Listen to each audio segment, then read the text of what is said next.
వందల కోట్లు సంపాదించే కోటీశ్వరరావులు ఇండియాలో పెరిగిపోతున్నారు.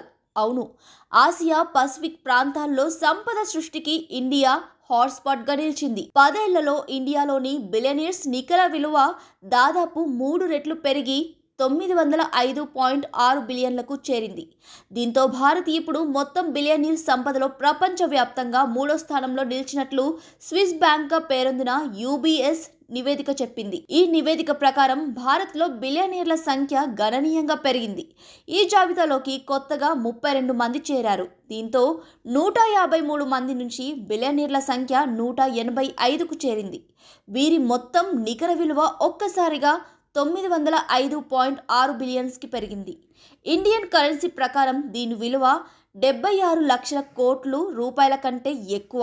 ప్రపంచవ్యాప్తంగా 2024లో బిలియనీర్ల సంఖ్య 2682కు చేరింది. 2023లో ఈ సంఖ్య 2544గా ఉంది. నికర విలువ కూడా ఈ ఏడాది $12 ట్రిలియన్ నుంచి $14 ట్రిలియన్ కి పెరిగింది. అమెరికాలో బిలియనీర్ల సంఖ్య 751 నుంచి 835కు పెరిగింది. వారి మొత్తం సంపద 4.6 ట్రిలియన్స్ నుంచి 5.8 ట్రిలియన్స్కు పెరిగింది. చైనాలో మాత్రం బిలియనీర్ల సంఖ్య 520 నుంచి 427కు తగ్గింది. వారి సంపద $1.8 ట్రిలియన్ నుంచి 1.4 ట్రిలియన్స్కు పడిపోయింది.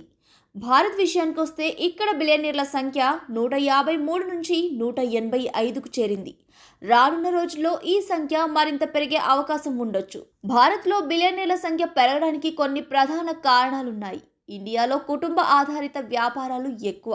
అంటే చాలా ఫ్యామిలీస్ తరతరాలుగా వ్యాపారాలు చేస్తున్నాయి. దీంతో ఒకరి తర్వాత ఒకరి పిల్లలు బిలియనీర్స్గా మారుతున్నారు. అటు చాలా కంపెనీస్ పబ్లిక్ లిస్టింగ్ ద్వారా అధిక విలువను సాధించాయి. ఇక ప్రభుత్వ విధానాలు, బిజినెస్ ఫ్రెండ్లీ రిఫార్మ్స్ బిలియనీర్ల సంపద పెరుగుదలకు కారణమవుతున్నాయి. కేంద్ర సంస్కరణల వల్ల కొత్త పరిశ్రమలు, ఐటీ, ఫార్మాస్యూటికల్స్, ఎటెక్, ఫిన్టెక్ రంగాలు వేగంగా అభివృద్ధి చెందాయి. ఈ రంగాల్లో ఉన్న అవకాశాలను భారతీయ వ్యాపారులు సమర్థవంతంగా వినియోగించుకున్నారు.